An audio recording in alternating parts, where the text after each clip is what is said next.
días. Vamos a dar inicio al encuentro con una de las escritoras más importantes de América Latina. Es costarricense, se llama Ana Cristina Rossi, y ella estudió letras, traducción, y luego hizo estudios de posgrado en Inglaterra, en Francia, en Holanda.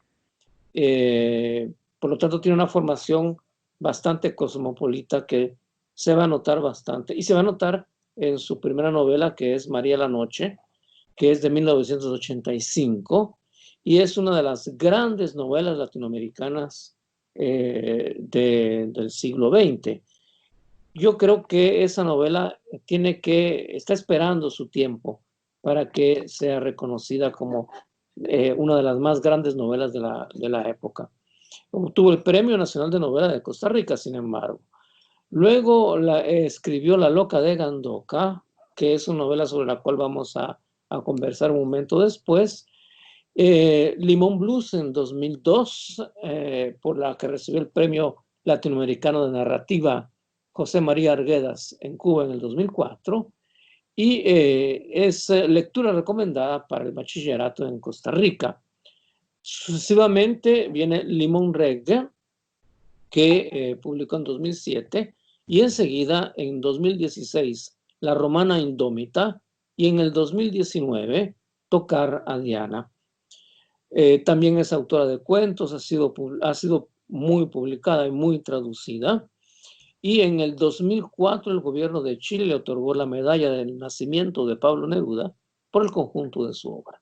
Por lo tanto, tenemos una escritora de quilates, una escritora que vale la pena leer. Actualmente vive en Costa Rica.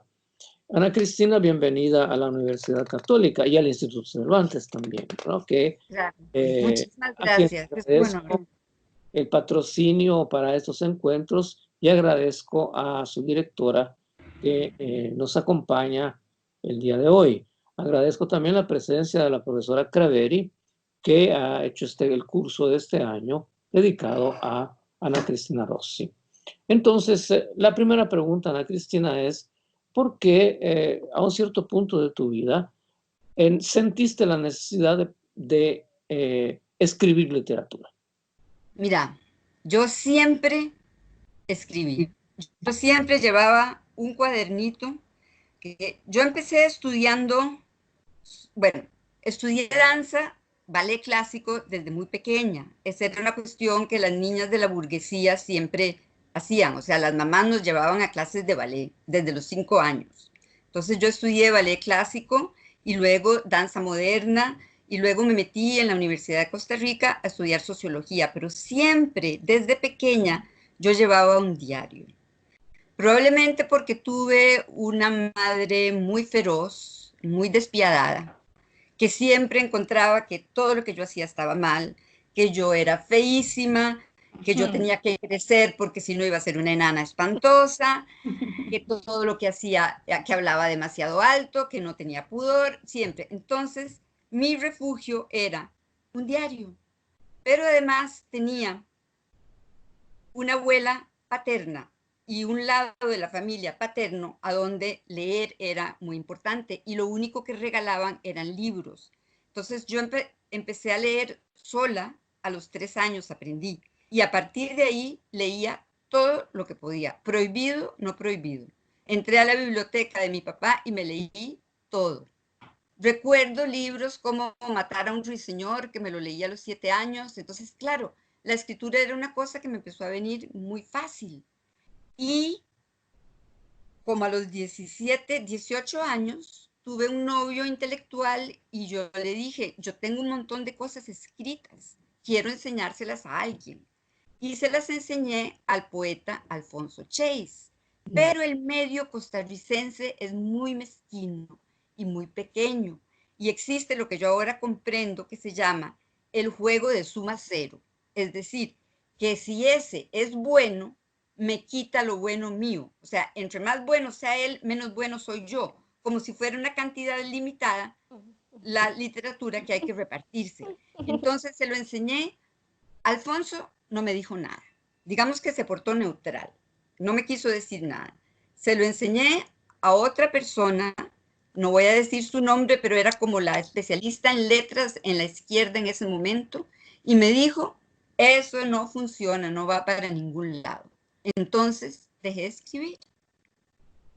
Me meto en la izquierda, mi familia decide que soy demasiado peligrosa, además les había dicho que no seguía los valores burgueses, que yo no me iba a casar, que yo me acostaba con mis novios, y mi mamá dijo, esto es un horror. Esta es la manzana podrida que va a podrir al resto de mis hijas, porque yo tenía 2 hermanas que me seguían. Entonces me mandaron para Inglaterra, sin ton ni son, porque yo no podía entrar a la universidad de Inglaterra porque no tenía los A-levels. Pero eso ellos no lo sabían, no tenía un bachillerato internacional.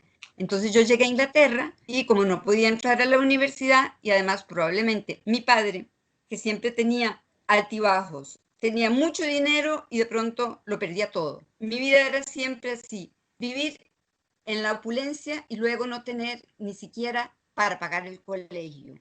Entonces, en esos sub y bajas de mi padre jamás hubiera podido pagar una universidad inglesa.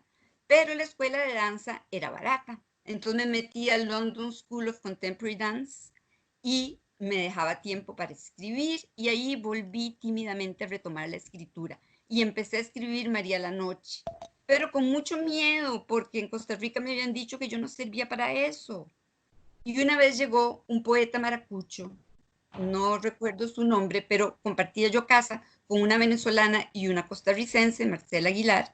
La venezolana era Adriana Urdaneta, que pertenecía al mundo de las letras, entonces ella recibía amigos, poetas. Y este poeta maracucho se dio cuenta de que yo tenía ahí un puñito de papeles y se empezó a leerlos. Y me dice, Ana Cristina, pero aquí hay una novela, tienes una novela, y esa era María la Noche.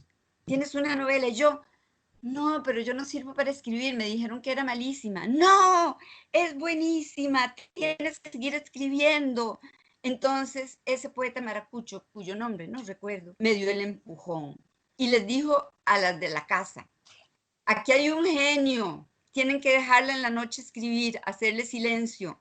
Llegamos cansadas de la escuela de danza, ellas más cansadas que yo, porque profesionalmente ellas iban mucho más adelante, ellas eran bailarinas profesionales, yo estaba intentando, a ver, nunca tuve suficiente musicalidad para moverme en el escenario, entonces me iba mal en la escuela de danza, entonces escribía más. En la noche escribía y entonces ellas llamaban a sus novios y yo llamaba a mi novio y leíamos, yo les leía lo que yo escribía.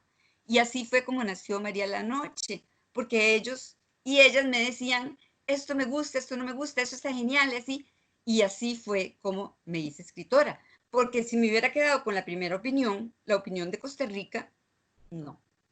No, porque yo llegué a Londres con todo el cerro de cosas que había escrito toda mi vida, era un baúl, lo mandé por barco y al llegar y al recibirlo en Londres, salí a la terraza del flat en el que vivía, que era de un basement flat, o sea, que estaba debajo de la tierra, subí a la terraza y quemé todo lo que había escrito, porque me habían dicho que no servía de nada. O sea, ¿por qué tomarme la molestia de llevarlo hasta Inglaterra para quemarlo? Y empecé de cero, y así nació María la Noche. Y ahí sí dije, aquí no la voy a soltar. Me digan lo que me digan, no la voy a soltar. Como me hacía falta ir a la universidad y ya se veía que en danza no era muy buena, saqué unos diplomas en danza para enseñar ballet clásico por si acaso alguna vez lo necesitaba. Hice los exámenes del Imperial Society of Teaching of Dancing y que ahí los tengo. Y me fui a la embajada francesa y pedí si me podía matricular en una universidad francesa. Enseñé mi bachillerato más mi año de universidad en Costa Rica y me dijeron, claro, en Francia sí puede entrar a la universidad. Y además la universidad era gratis en Francia. ¡Chupi! Me fui para Francia solo con una maletita que tenía los escritos, 2 vestidos para el invierno y 2 vestidos para el verano, unas sandalias para el verano y unos zapatos más cerrados para el invierno, y una ruana colombiana calientísima y un sombrero morados. Eso era todo lo que yo tenía. Y llegué a un foyer des étudiants en el Boulevard Saint-Michel, que era casi gratis también. Entonces yo vivía casi del aire, porque mi papá me mandaba $150 y eso me rendía para todo. Comía en el restaurante universitario, estudiaba gratis y leía montones, porque en las bibliotecas uno entraba y sacaba los libros que quería. Y seguía escribiendo María la Noche. Y entonces hice varias versiones y un día un amigo español me dice, deberías enseñarle eso a Esther Tusquets. Y le escribí a Esther Tusquets en Barcelona y le mandé como 25 páginas. Yo no esperaba nada, como de ahí. En Costa Rica me habían dicho que no valía nada. Me acuerdo el día que recibí la tarjetita de Esther que decía, me encanta, me encanta, me encanta, yo quiero esa novela. Yo decía, no puedo creerlo. Voy a publicar con Lumen, no puedo creerlo. Entonces, ahí ya Esther me mandó el contrato, le di forma, la trabajé mucho, yo trabajo mucho mis libros, siempre hago 3 o 4 versiones. Hice como 5 versiones de María la Noche, las tenía Lumen. Cuando murió Esther, los hijos me las mandaron, o sea que yo las tengo aquí, porque a Esther le gustaba tanto que decía que ella iba a ir publicando poco a poco todas las versiones de María la Noche. Por supuesto que era una locura, ¿no? Eso no lo iba a hacer, pero eso era como un gesto de amor hacia mí. Ella las tenía ahí y sus hijos me las devolvieron y aquí las tengo, las primeras versiones de María la Noche. Pero si no hubiera sido por Esther, porque también había mandado la novela a Educa en Centroamérica, porque yo quería publicar en Centroamérica. Yo me siento centroamericana y en Educa me la rechazaron. O sea que yo con Costa Rica, cero suerte, ¿verdad? En Educa me la rechazaron o la perdieron, pero nunca me contestaron. Y yo mandaba a mi hermano, anda a preguntar qué pasó con mi novela en Educa. No, no saben nada, no, no les interesa. Bueno, así empezó mi historia como escritora, aceptada por Esther Tusquets y por amigos en Europa, pero en Costa Rica muy ninguneada, muy ninguneada. Y cuando salió María la Noche fue terrible, porque Carlos Morales, el director del semanario Universidad, calificó eso de un mundillo putesco. Yo era una puta, era la novela de una puta. Y así fueron mis comienzos, muy difíciles, muy difíciles. Bueno, dicen que nadie es profeta en su tierra, ¿no? Sí, bueno, eso cambió con La Loca de Gandoca. Con La Loca de Gandoca yo me sentí muy querida y muy aceptada en Costa Rica por primera vez, pero tuvieron que pasar muchos años. Del 86 que yo regresé a Costa Rica al 92 que se publica La Loca de Gandoca. Muchos años para ser aceptada y querida. Y leída, porque María la Noche no la había leído. ¿Cómo era que decía Carlos Cortés, que se burlaba de mí? Decía, es que María la Noche solo la han leído 200 personas en San Pedro, nada más. Porque en San Pedro están los intelectuales. Muy bien, Teresa. Si yo quería preguntarte, tú naciste en San José, que es el antiplano de Costa Rica, pero tus novelas, la mayor parte se desarrollan en el Caribe centroamericano. Sí, ¿No pero es? es que yo nací en San José por accidente. Los negocios de mi papá siempre estuvieron en Limón, pero yo te conté que papá creaba un negocio y después lo quebraba. Entonces, papá y mamá vivían muy contentos en Limón.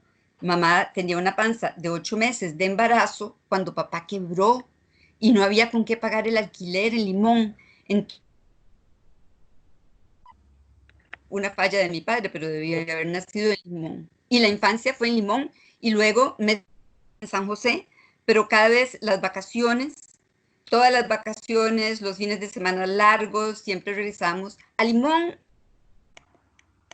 Y mi abuelo Rossi, ¿verdad? Hijo de un señor que se llamaba, nieto, hijo de un señor que se llamaba Nazareno Rossi, de Lacio, que se vino muy joven a Costa Rica y se casó con una señora monje que tenía fincas, entonces por eso mi abuelo tenía varias fincas en el Caribe y mis tíos también. Y esas fincas fueron como mi remanso de una infancia muy difícil. Entonces mi referente era Limón. Uh-huh, uh-huh. Y Ana Cristina, en Limón Blues cuentas la epopeya de Marcus Garvey, que no todos conocen. ¿Nos puedes hablar un poco de este personaje? Sí, es un personaje fascinante y yo le agradezco, es que bueno, claro, se habrán dado cuenta de que yo tengo un fuerte complejo de Edipo, es decir, que yo tuve un enamoramiento de mi padre. Para mí mi padre por mucho tiempo era todo. Y papá conocía muy bien Limón y como papá hablaba inglés y me había enseñado a mí inglés desde pequeña, entendía la comunidad afroantillana, que hablaba toda en inglés, ya fuera en el criollo limonense, el criollo jamaiquino o el inglés británico que ellos habían aprendido. Entonces papá los conocía bien y conocía la historia de Garvey y un día me tomó de la mano y me dice, vea, yo tenía como 8 años, le voy a enseñar algo. Y me llevó al edificio de Garvey, el Liberty Hall, que todo el mundo le llamaba el Black Star Line, y papá me dijo, mire, esto le llaman el Blacks, pero no es el Blacks, es el edificio de Marcus Garvey, se llama el Liberty Hall, y me enseñó la piedra angular, ahí donde se escribe el año en que se hizo el edificio, la piedra, lo que llaman la piedra de toque, que creo que está en el piso, y decía 1923, Limón, Liberty Hall, Vincent Hart, que era el presidente de la UNIA. Entonces papá me empezó a hablar de Garvey, me dijo, vea, Garvey era el líder de todos los negros. En ese tiempo no se hablaba de afrodescendientes, se les decía negros. Era el líder de los negros y era un genio para los negocios. Y él él tuvo una línea naviera que se llamaba la Black Star Line.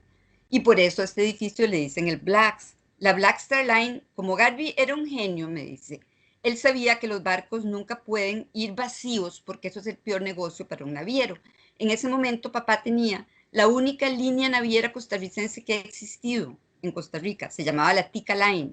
Entonces se identificaba con Garvey y su Black Star Line y me dice, Garvey era un genio, él sabía que los barcos tenían que ir llenos de productos de América a el oeste de África, Liberia, Costa de Marfil, y de ahí, para que no se volvieran vacíos, traer maderas preciosas para América Latina y Estados Unidos.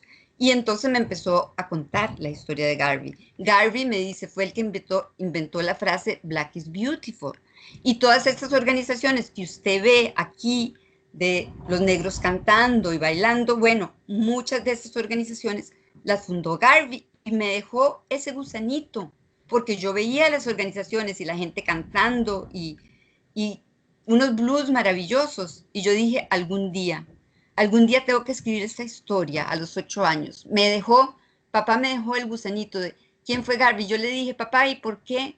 ¿Por qué nadie en San José habla de Garvey? ¿Por qué no lo conocen? Y él me dijo, mijita, por la barrera del idioma, porque como no hablan inglés no se dan cuenta de que aquí hubo este líder maravilloso, este líder que dijo Black is beautiful por primera vez, pero usted y yo sí podemos conocerlo porque entendemos el inglés. Entonces, yo viví con Garvey desde los 8 años y el deseo de contar su historia, porque lo que me contó papá fue un poquito nada más, lo que él sabía, que no era mucho, pero me lo dejó en el corazón. Y yo crecí con Garvey como uno de los héroes de Costa Rica. Pero yo llegaba a la escuela, por ejemplo, la escuela que estaba en el Valle Central, y les hablaba a la maestra y a mis compañeras de eso, y me decían, ¿qué? Garvey, ¿quién es ese? Y yo, el líder de todos los negros del mundo. No, eso no existe, Ana Cristina. Otra pregunta, que viene de algo que acabas de decir. Y eso que acabas de decir es que en Puerto Limón se hablaba inglés, se hablaba el criollo y se hablaba también, si no me equivoco, dijiste jamaiquino. Es decir, ¿qué era esa fusión de idiomas que había en Puerto Limón? Bueno, en Limón se hablaban muchos idiomas y el principal idioma no era el español, era el inglés, porque creo que era como el 80% de la población eran afroantillanos y algunos hablaban francés, pero eran los menos, que había de Martinique, unos pocos, pero la mayoría era inglés.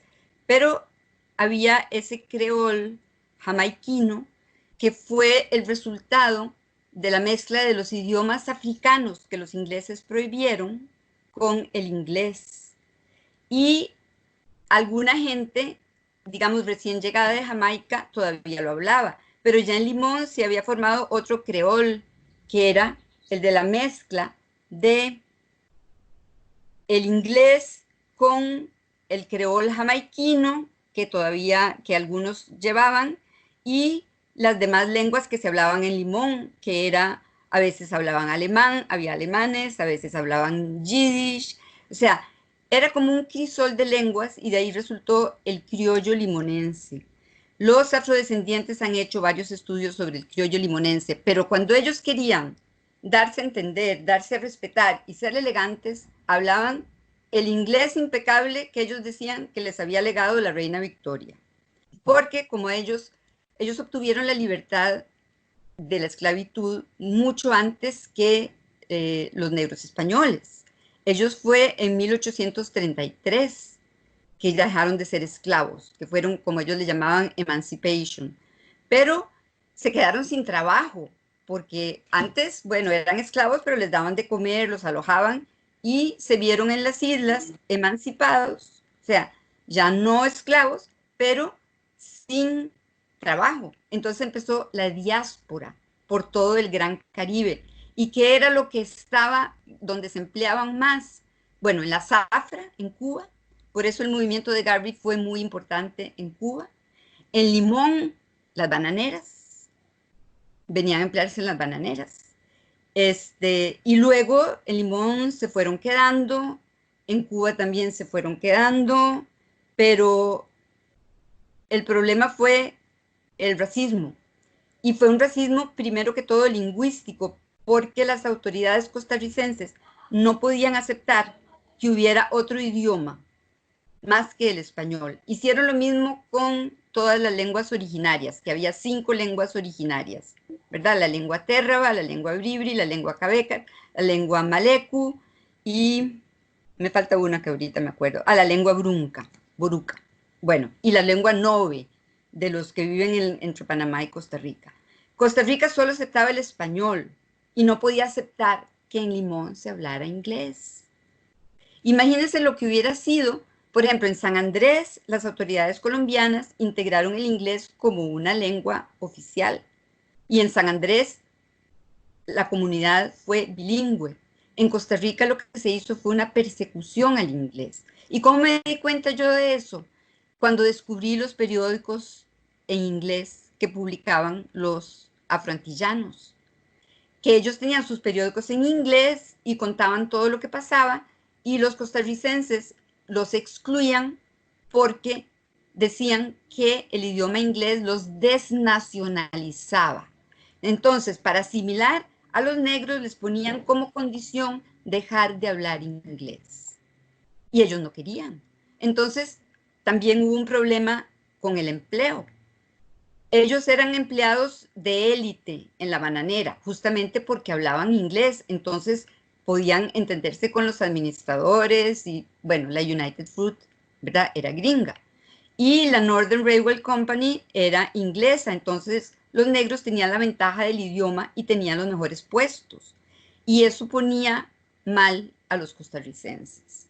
Entonces, en la gran huelga bananera de 1936, una de las cláusulas decía que era prohibido emplear mano de obra negra.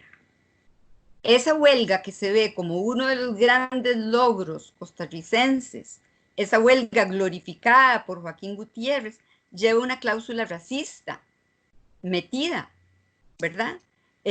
Los resultados de esa huelga, el contrato ley que se hizo después de la huelga, con muchas seguridades, jornadas de 8 horas, que era muy bueno para los trabajadores, pero llevaba una cláusula que decía no se puede emplear más que un 20% de mano de obra negra.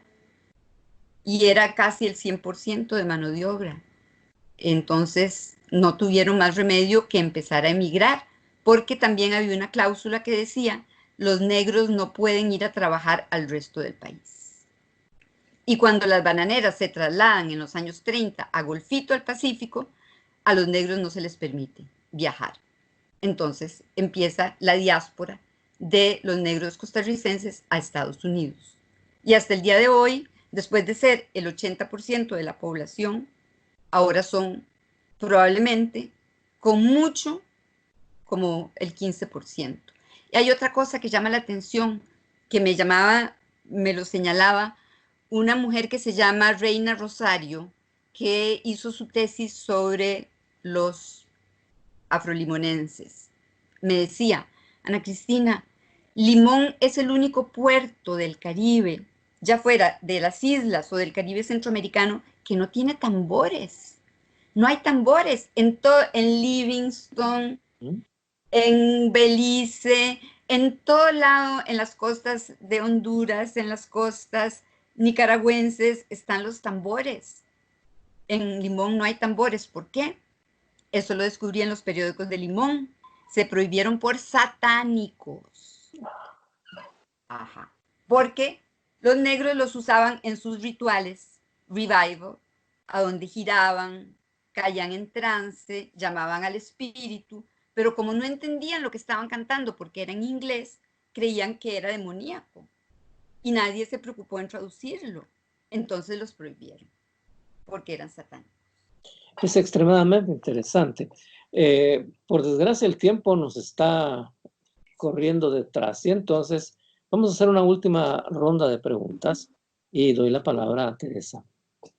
Yo, perdona, voy a volver sobre estas comunidades tan interesantes que has comentado. No sé si siguen existiendo tal cual como comunidades en Limón y has tenido tu contacto con ellas.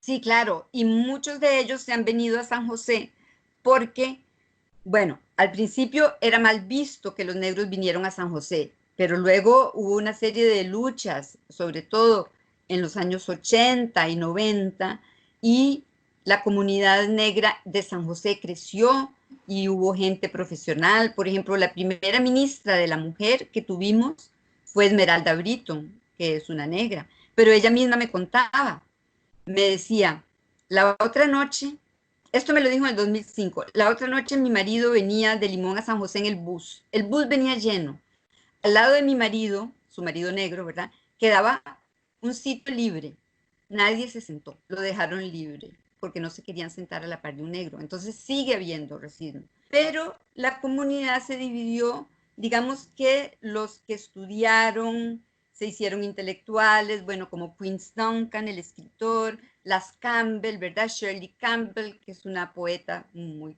conocida, y las Britton. Bueno, por ejemplo, ahora el presidente de la Asamblea Legislativa es un limonense, es un negro, es Cruikshank. Ellos se habían venido para San José, hicieron su vida en San José, entonces, digamos que se mezclaron. Queen's Duncan tiene una esposa costarricense, yo no les digo blancos porque nosotros no somos blancos, somos mestizos. Los blancos de San José somos mestizos, ¿verdad? Como en casi toda América Latina. Y Queen se casó con una señora de San José, rubia por lo demás. Y otros se quedaron dentro de su misma comunidad. Entonces hay la comunidad que se quedó en Limón, que es la comunidad que tenía sus raíces ahí, sus negocios, y una parte de la comunidad más pobre, porque Limón sigue siendo la provincia más pobre de Costa Rica. Y luego otra parte de esa comunidad que se vino a San José y se integró, digamos, a la vida intelectual de San José. Perfecto. No sé si puedo hacerte una pregunta más. Sí, claro. Quería solamente en tu obra, La loca de Gandoca, hiciste una defensa importante sobre el medio ambiente, te convertiste en una autora de bestseller en tu país, te ganaste muchos enemigos también con esa obra. ¿Puedes contarnos un poquito de qué va la historia? Bueno, la historia es sobre un refugio de vida silvestre. A ese refugio yo llegué con mi segundo compañero, que le encantaba el mar y le encantaba el Caribe Sur. Y entonces siempre los fines de semana nos íbamos para allá y encontramos un lugar junto al mar que nos gustó mucho. Y él tenía, una prima hermana de él era casada, y digo era porque el hombre murió, era casada con Stanford Brown, que era de una de las familias negras más importantes de Puerto Viejo. Entonces, ese pedazo, ese terreno junto al mar, era de uno de los Brown, de Roy Brown. Entonces, mi segundo compañero fue y le habló y nos lo vendió. Ahora, en Costa Rica, las playas no se pueden realmente vender, porque los 200 metros son del Estado. Y ahí eran 200 metros de un bosque maravilloso, porque los negros tenían sus fincas de cacao, entonces tenían que dejar esos 200 metros de bosque primario para que la brisa del mar, que era salada, no matara la flor del cacao. Entonces había toda una franja, hasta la frontera, toda una franja de bosque primario. Entonces fue una maravilla encontrar ese lote.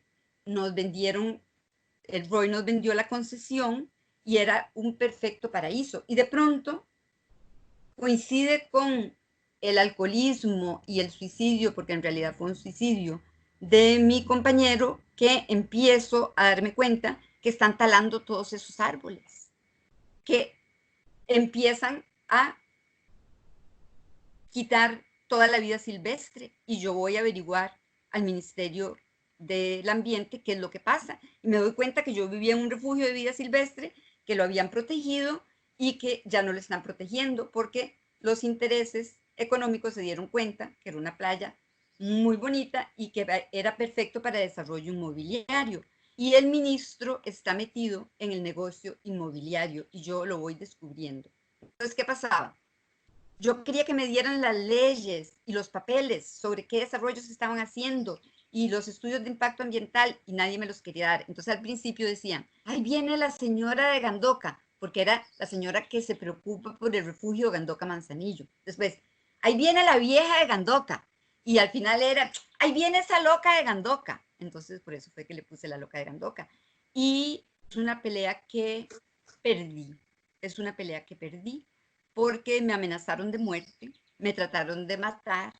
Por dicha, el presidente de ese momento fue una lucha muy larga, porque yo me fui para Holanda en el 1995 y la lucha quedó como en stand-by. Pero cuando regresé en el 2000, los empresarios se habían apoderado, junto con el MINAE, habían hecho un plan de manejo y se habían apoderado de la franja costera, que protege los corales que estaban enfrente. Y cuando yo regresé en el 2000, seguía la destrucción con un nuevo ímpetu. Entonces, del 2000 al 2005, éramos un grupo de mujeres peleando. Y en el 2005 decidieron que ya era suficiente, Ana Cristina, que había que matarme. Y esto se dio cuenta una amiga que iba a entrar a una reunión en Manzanillo contra la piña, y entró a la reunión que no era, y era la reunión de los empresarios de Gandoca Manzanillo, que decían, hay que deshacerse de Ana Cristina ya. Son demasiados años. Lleva 15 años impidiendo los negocios. Entonces, hay que deshacerse de ella. A cualquier precio, a cualquier precio. ¿Qué hacemos? Un accidente, vamos a simular un accidente. Y eso lo oyó mi amiga Marlene. Era cuando los celulares eran aquellos tuquitos, sí, Nokia. Y entonces me llamó y me dice, Ana Cristina, te van a matar.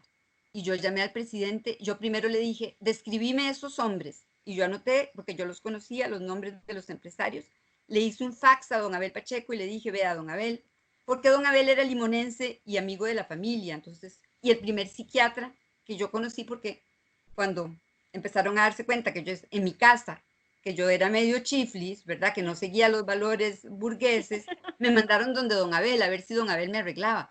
Y don Abel estaba más loco que yo, porque él era el director del psiquiátrico, pero lo que él quería era vender pantalones. De hecho, dejó la psiquiatría y se puso a vender pantalones, entonces era mi amigo. Entonces yo le mandé todos los nombres y me llama y me dice, mijita, esto es muy serio.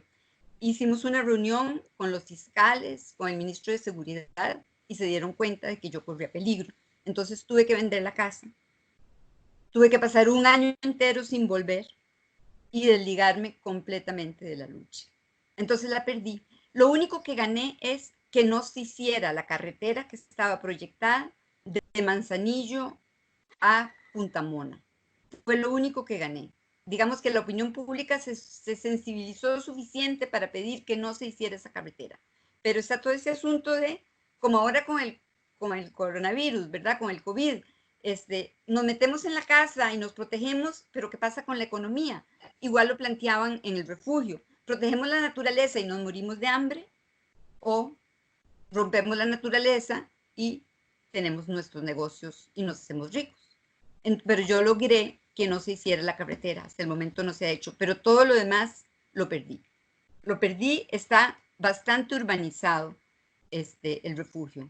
la franja costera de Puerto Viejo a Manzanillo está muy, muy urbanizada. Hay especies que se extinguieron, como el oso hormiguero gigante, y ahora está llegando, como en todo el Golfo de México, un alga que le llaman sargazo, que es un alga que siempre hubo, pero por los agroquímicos con fósforo que salen por el río Mississippi, esa alga se ha desarrollado desmedidamente. Entonces es como el némesis de los empresarios, porque ya no existen aquellas playas prístinas, ya no.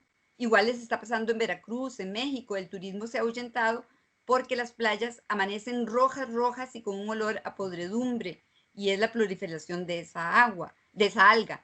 Y mientras no se controlen los agroquímicos que salen por el río Mississippi, eso no se va a mejorar. Pero ya Creo están que en los Yucatán efectos. también, ¿no?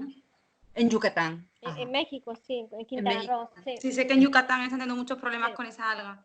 Sí, sí, bueno, en el Caribe costarricense también. Entonces los empresarios que soñaban con sus playas prístinas ya hicieron los negocios, ya vendieron la tierra que querían, pero ahora la gente no quiere ir porque está esa alga y es horrible, es bien fea. Yo regresé porque mi compañero, que Dante lo conoció, a Guillermo, mi compañero chileno, Guillermo murió el año pasado. Que lo siento. Sí, y cuando fuimos a dejar las cenizas, porque él decía en su testamento que parte de las cenizas tenían que tirarse al mar en Punta Uva, estaba lleno de esa alga, de sargazo, y era una cosa muy terrible, sí, muy fea. La profesora Craveri, su última pregunta. Sí, quería preguntarte si estás escribiendo algo, alguna novela, y si nos puedes decir algo sobre el tema. Es que vieras que yo soy muy supersticiosa. Y cuando estoy escribiendo algo, no puedo decir nada. Me pasa todo lo contrario que a Tatiana Lobo. Tatiana cuenta y cuenta porque dice que si ella cuenta, después los amigos la obligan a seguir porque le preguntan, Tatiana, ¿cómo va? Pero si yo cuento, yo siento que le quito energía. Entonces, no puedo decir nada. Muy bien, entonces vamos a esperar. Muy bien. Mira, una última cuestión, y es que por lo que has contado, esta es una historia que le pasa mucho a los escritores latinoamericanos, que es que quieran o no quieran, de repente están envueltos en la política de su país y tienen un rol muy importante en el desarrollo de la dialéctica interna del país.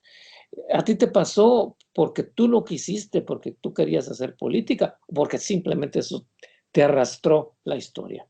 Porque simplemente me arrastró la historia, pero es que yo creo que yo me agarro de una cosa que cada vez es menos importante, y es la autoridad moral del escritor.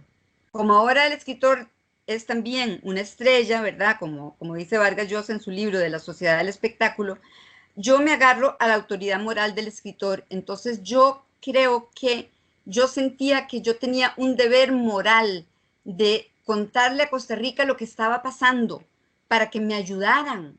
Entonces esa intervención política no me quedó más remedio porque si no estaba completamente sola.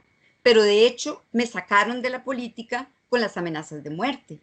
Entonces ha habido una contrarreacción a la participación política de los escritores, es mantenerlos a raya. Por ejemplo, ya no hay programas literarios. Antes había en la radio, en la televisión, programas literarios.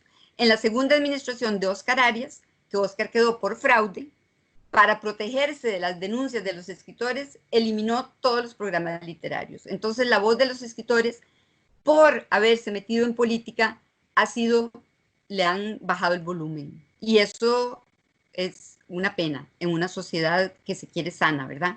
Y cuando nos metemos a pelear, sabemos que corremos un riesgo. Pero ahí estamos.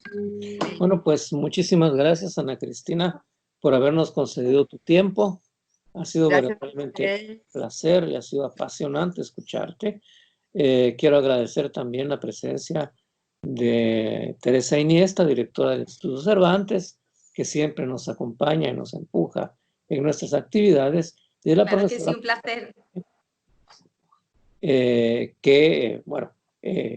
Ha dedicado el semestre a Ana Cristina, y creo que los estudiantes van a apreciar muchísimo el haber conversado con ella. Sí, Muchísimas gracias. Muchas gracias. Muchas gracias a ustedes.